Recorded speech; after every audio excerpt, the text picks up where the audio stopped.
Good morning students. আজকে রবীন্দ্রনাথ ঠাকুরের রচিত মেঘ ও রৌদ্র এই ছোট গল্পের সপ্তম পরিচ্ছেদের আলোচনা করব। দেখো, সপ্তম পরিচ্ছেদে আছে যে শশীভূষণ ষষ্ঠ পরিচ্ছেদ আগে একটু বলে নিই। ষষ্ঠ পরিচ্ছেদের শেষের দিকে ছিল যে গিরিবালার বিয়ে ঠিক হয়েছে, সেই কারণে হরকুমার অর্থাৎ গিরিবালার বাবা গিরিবালাকে শশীভূষণের কাছে যেতে নিষেধ করেছে।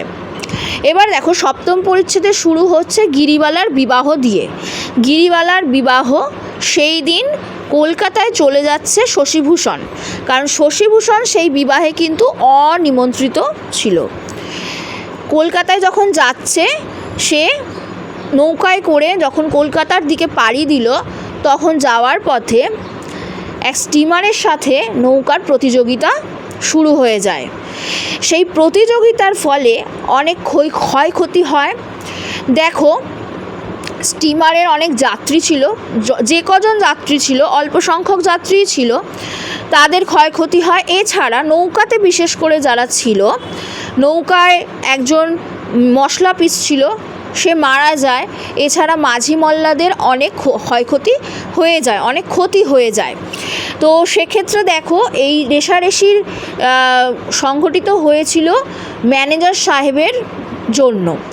ম্যানেজার সাহেব সেই স্টিমারের প্রথমেই কিন্তু জাহাজে একদম স্টিমারের ওপরে বসে এই রেষারেষি প্রত্যক্ষ করছিলেন, এবং তিনি তার নিজেকে মুগ্ধ করার জন্য বা নিজের আত্মতৃপ্তির জন্য বন্দুকের তাক দিয়ে বা বন্দুকের গুলি ছুঁড়ে কিন্তু আকাশে এক ঝাঁক বক উড়ে যাচ্ছিল, তাকে তাক করেছিলেন।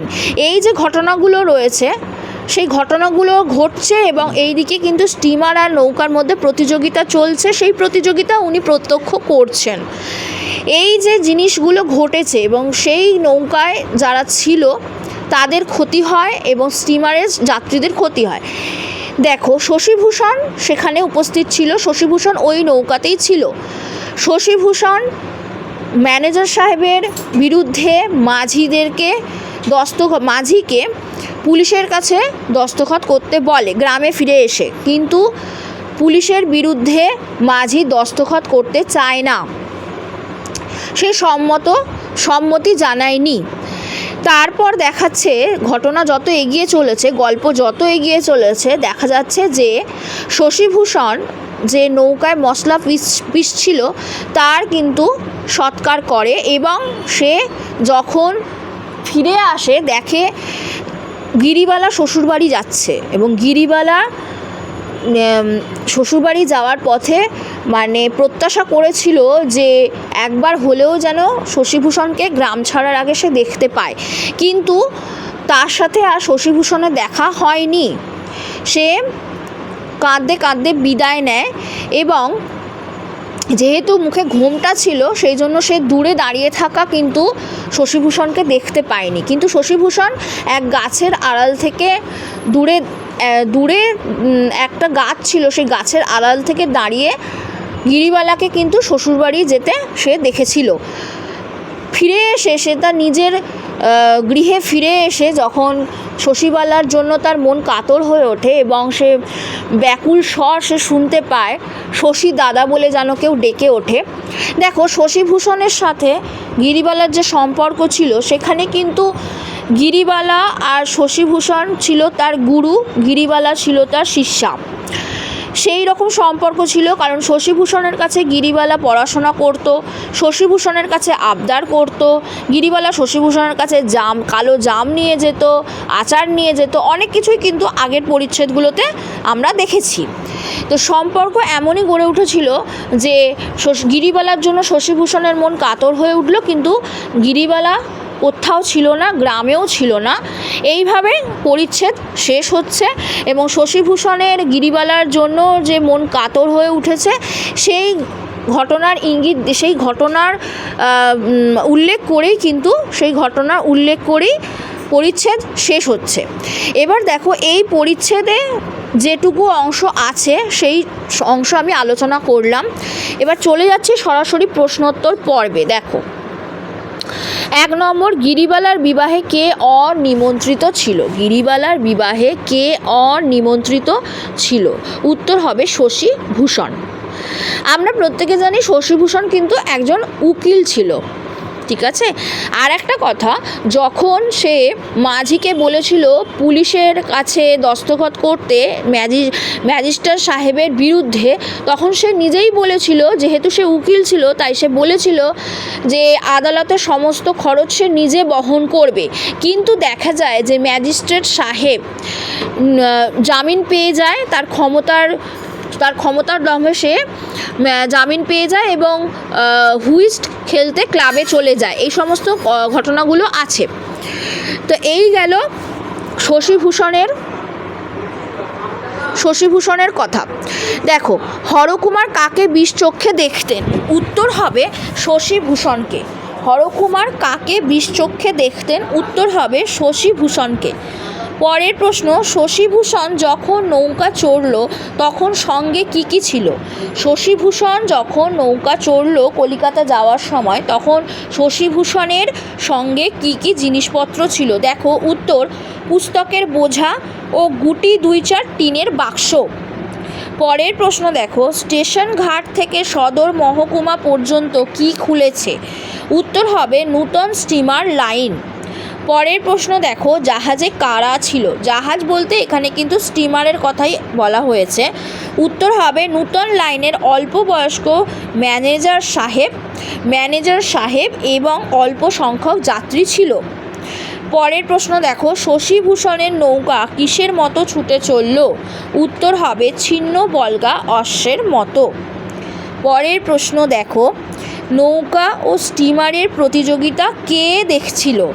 হ্যাঁ, নৌকা, তাই এটা একটুখানি ঠিক করে নাও। এই যে কে দেখছিল, এখানটা হবে কে। হ্যাঁ, কে দেখছিল, ঠিক আছে। আচ্ছা, নৌকা ও স্টিমারের প্রতিযোগিতা কে দেখছিল? উত্তর হবে রেলের ম্যানেজার সাহেব। হ্যাঁ, রেলের ম্যানেজার সাহেবও ওই জাহাজে ছিলেন।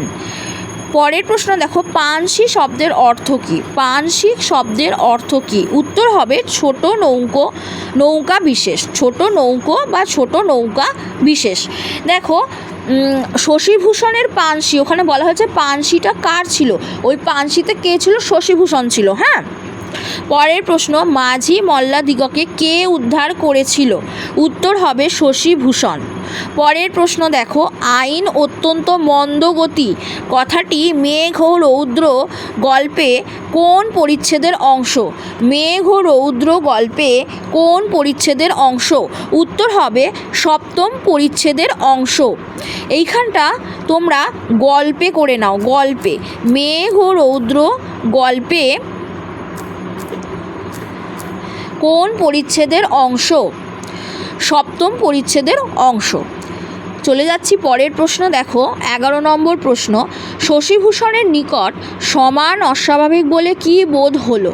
উত্তর হবে ক্ষুধার সহিত ভোজন, ইচ্ছার সহিত উপভোগ, রোষের সহিত শাস্তিকে বিচ্ছিন্ন করে দেওয়া। এবার তোমাদের অপশানে দিতে পারে ক্ষুধার সহিত ভোজন বা অন্য 3টে অপশান দিয়ে দিল, কিন্তু ওখানে সবগুলো দিল না, শুধু ক্ষুধার সহিত ভোজন দিল। তাহলে কিন্তু উত্তর ক্ষুধার সহিত ভোজন হবে। আবার যদি শুধু দেয় ইচ্ছার সহিত উপভোগ বা শুধু দিল রোষের সহিত শাস্তিকে বিচ্ছিন্ন করা, শুধু তাই হবে, ঠিক আছে। আচ্ছা, চলে যাচ্ছি পরের প্রশ্নে। প্রত্যক্ষকারীকে কে দগ্ধ করতে থাকেন? উত্তর হবে বিধাতা পুরুষ। পরের প্রশ্ন দেখো, নৌকায় কি বোঝাই ছিল? শশীভূষণ যে নৌকায় করে কলকাতায় যাচ্ছিল সেই নৌকাতে কি বোঝাই ছিল? উত্তর হবে পাট। পরের প্রশ্ন, শশীভূষণ কাকে ম্যানেজারের বিরুদ্ধে পুলিশে দস্তখত করতে বলেছিল? উত্তর হবে মাঝিকে। পরের প্রশ্ন দেখো, আকাশে এক ঝাঁক বক উড়িতেছিল, কথাটি কে বলেছিল? উত্তর হবে ম্যানেজার সাহেব। পরের প্রশ্ন দেখো, গল্পের ডার্টি র্যাগের অর্থ কী? ডার্টি র্যাগ কখন এসছে এই প্রসঙ্গটা? যখন আদালতে ম্যানেজার সাহেবকে আনা হয় এবং ম্যানেজার সাহেবের বিরুদ্ধে যখন মাঝিকে দস্তখত করতে বলা হয়, মাঝি যখন সম্মতি জানায় না, তখনই কিন্তু এই ডার্টি র্যাগের প্রসঙ্গ এসেছে। মাঝি দস্তখত করলে কিন্তু শশীভূষণ মামলাটা লড়তে পারতো ম্যানেজার সাহেবের বিরুদ্ধে, কিন্তু সে লড়তে পারলো না, জামিন পেয়ে গেল ম্যানেজার সাহেব। আচ্ছা দেখো, গল্পের ডার্টি র্যাগের অর্থ কী? উত্তর হবে মলিন বস্ত্রখণ্ড। পরের প্রশ্ন দেখো, ম্যানেজার সাহেব কি খেতেন? উত্তর হবে চুরুট। আচ্ছা, ওখানে আছে দেখবে একটা জায়গায় যে চুরুট ফুঁকতে ফুঁকতে ক্লাবে হুইস্ট খেলতে চলে গেলেন, ম্যানেজার সাহেবের কথা কিন্তু এখানে বলা হয়েছে। আচ্ছা, পরের প্রশ্ন দেখো, ক্লাবে ম্যানেজার সাহেব কি খেলতে গেলেন? উত্তর হবে হুইস্ট খেলতে গেলেন। পরের প্রশ্ন 19 নম্বর প্রশ্ন দেখো, আম্র শাখায় কোন পাখির গান শোনা গেল? যখন গিরিবালা গ্রাম ছেড়ে চলে যায় তখন এই প্রসঙ্গ এসছে যে আম্র শাখায় পাপিয়া পাখির গান শোনা গেল। তো দেখবে ওখানে একটা অংশে পাপিয়া পাখির কথা বলা আছে, আম্র শাখার উল্লেখ আছে যখন গিরিবালা গ্রাম ছেড়ে চলে যাচ্ছে বিবাহের পর। তারপর এই কথাগুলো বলার পর কিন্তু শশীভূষণের প্রসঙ্গ আবার আসছে।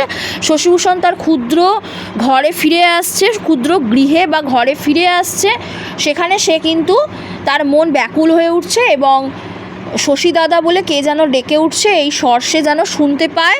তারপরেই পরিচ্ছেদ শেষ হচ্ছে। দেখো, আম্র শাখায় কোন পাখির গান শোনা গেল? উত্তর হবে পাপিয়া পাখির গান। পরের প্রশ্ন, আজকের আলোচনার শেষ প্রশ্ন, শশী দাদা বলে শশীভূষণকে কে ডাকলো? উত্তর হবে গিরিবালা। এই গেল আজকের আলোচনা, সপ্তম পরিচ্ছেদের প্রশ্নোত্তর পর্ব।